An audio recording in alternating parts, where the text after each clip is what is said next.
द्वापर युग में हुए महाभारत के युद्ध को दुनिया का अब तक का सबसे बड़ा और महाविनाशकारी युद्ध माना जाता है। इसमें जो योद्धा लड़े थे उनमें ज्यादातर को गुरु द्रोणाचार्य ने प्रशिक्षित किया था। जिन्होंने महाभारत में अपनी सेनाओं का नेतृत्व किया था, उन्हें भी युद्ध की व्यूह रचना गुरु द्रोण ने ही सिखाई थी। 1932 में जब देश की सेनाओं को जांबाज अफसर दिलाने के लिए प्रशिक्षण केंद्र खोला गया, तो उसके लिए भी संयोग से गुरु द्रोणाचार्य की नगरी देहरादून को ही चुना गया। 12 दिसंबर को आईएमए की पासिंग आउट परेड है। देश को इस बार 325 वीर, जांबाज और जुनूनी अफसर मिलेंगे। आइए ईटीवी भारत आपको बताता है कि आईएमए में कैसे शरीर में चीते सी चपलता, शेर जैसी गर्जना और हाथी जैसे बल से भरपूर जांबाज तैयार किए जाते हैं। आईएमए के एडजुएंट लेफ्टिनेंट कर्नल रमन गक्कर की जुबानी सुनिए। सबसे बड़ी चुनौती आज के समय में है जब एक कैडेट एक कॉलेज लाइफ से अपने आप को एक मिलिट्री लाइफ में ढालने के लिए आता है। तो कॉलेज लाइफ में कोई शेड्यूल नहीं होता, आपको क्लासेस अटेंड करनी है, फिजिकल फिटनेस की तरफ इतना ध्यान नहीं होता। लेकिन कैडेट जब यहाँ आता है, उसका रूटीन शुरू होता है सुबह 3:30-4 बजे से। वो सुबह 4 बजे से लेकर रात को तकरीबन 10-11, कभी कभी 1-1 बजे तक काम करता है। तो उसका वो रूटीन तोड़ना, उसे एक सिविलियन से एक फ़ौजी बनाना और फिर एक फ़ौजी से एक फ़ौज का अफसर बनाना और एक लीडर बनाना, वो एक बहुत इंपॉर्टेंट और बहुत मुश्किल कार्य है। स्कूल और कॉलेज लाइफ से बाहर निकलकर एक अनुशासित और कठिन जिंदगी जीना काफी मुश्किल होता है। लेकिन कहते हैं ना, कुछ पाने के लिए कुछ खोना होता है। बस यही जुनून लेकर देश सेवा का मौका पाने के लिए हजारों युवा भारतीय सैन्य अकादमी में प्रशिक्षण पाने का सपना पूरा करने के लिए निकल पड़ते हैं। मेजर निखिल निकम की जुबानी सुनिए। लड़ाई में जीत के लिए वही आदमी जीत हासिल कर सकता है जो लड़ाई में सबसे पहले शूट करता है और इफेक्टिव शूट करता है। तो यहाँ पर हमारा फोकस ये होता है कि हमारा जिससे जब कोई भी ऑपरेशन में जाए तो उसकी गोली सबसे पहले निकले और उसकी गोली हमेशा इफेक्ट के लिए निकले। तो हर गोली से एक दुश्मन मारने का जो मुद्दा है, ताकि लड़ाई में कम से कम एम्यूनेशन खर्चा करके ज़्यादा से ज़्यादा दुश्मन को मारने के लिए हम जिस चीज़ को यहाँ पे ट्रेन करते हैं। तो फायरिंग में 3 चीज़ें सबसे ज़रूरी होती है। सबसे पहले एक स्ट्रॉन्ग एम, इसका फर्म ग्रिप, स्ट्रॉन्ग इसका vision, correct vision, strong grip and handling of weapon. These are 3 things that is required.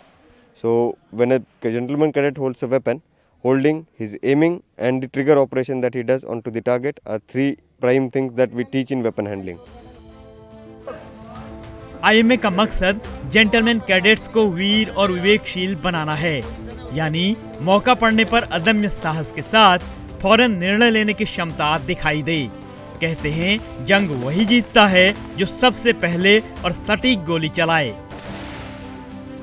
इसके लिए अकादमी के अफसर अपने जीसी के साथ फायरिंग रेंज में जमकर पसीना बहाते हैं। इंस्ट्रक्टर हरपत राम से पूरी प्रोसेस समझिए। हम यहाँ पर उनको ऐसी ट्रेनिंग देते हैं जिससे कि उसके अंदर हथियार से संबंधित, ग्राउंड से संबंधित, लड़ाई के माहौल का, और उसको इस तरीके से काबिल जेंटलमैन बनाते हैं जो कि एक अच्छा ऑफिसर बन करके इंडियन आर्मी का नाम ऊंचा करे और जिस भी माहौल के अंदर वो रहे वहाँ पे अपने जो नीचे जो ट्रूप्स है उसको अच्छे तरीके से हैंडल करे। एज ए लीडर के तौर पे, एज ए वो इंडियन आर्मी का ऑफिसर होने के नाते अच्छा हम इस तरीके से उसको तैयार करते हैं।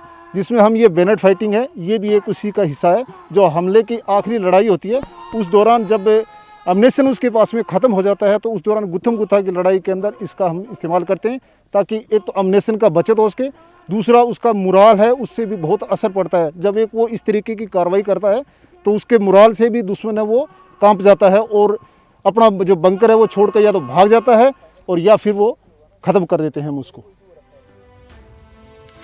अकादमी में दाखिल होने वाले युवा सिर्फ वही होते हैं जिन्होंने हमेशा कुछ करने का संकल्प लिया हो।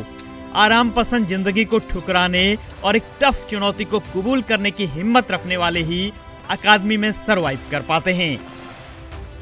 जेंटलमैन कैडेट अवनीश का अनुभव सुनेंगे तो हमारे युवा जोश से भर उठेंगे। फौज एक ऐसी चीज़ है जो अनुशासन पे चलती आ रही है। जो चीज़ 3 साल पहले मुझे लगती थी कि यहाँ बहुत ज़्यादा अनुशासन है, ये क्यों हो रहा है, ये क्या है, लेकिन जब मैं 3 साल बाद खुद उस जगह पे खड़ा हूँ तो मुझे लगता है कि हाँ ये चीज़ सही थी।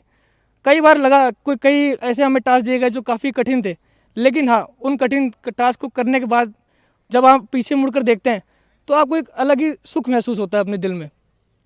तो कई बार हुआ है ऐसा कि मुझे लगता है कि अनुशासन बड़ा है, लेकिन मैं ये बात हमेशा कहना चाहूँगा कि जो हम इस वक्त फोर्सेज में है, फौज है, ये अनुशासन पे टिकी है और अनुशासन का ज़्यादा या कम होना हमारे लिए कुछ ज़्यादा महत्व नहीं रखता है। अकादमी का इतिहास रहा है कि यहाँ न केवल भारतीय सेना में शामिल होने वाले जेंटलमैन कैडेट्स को नियुक्ति दी जाती है, बल्कि मित्र देशों के जेंटलमैन कैडेट्स भी यहाँ अव्वल दर्जे का प्रशिक्षण पाते हैं। आईएमए देहरादून में पाए इसी प्रशिक्षण की बदौलत ये कैडेट अपने देशों में अपनी सेना का नेतृत्व करते हैं। अफगानिस्तान के जेंटलमैन कैडेट शुहराब सदीक की जुबानी खुद सुन लीजिए।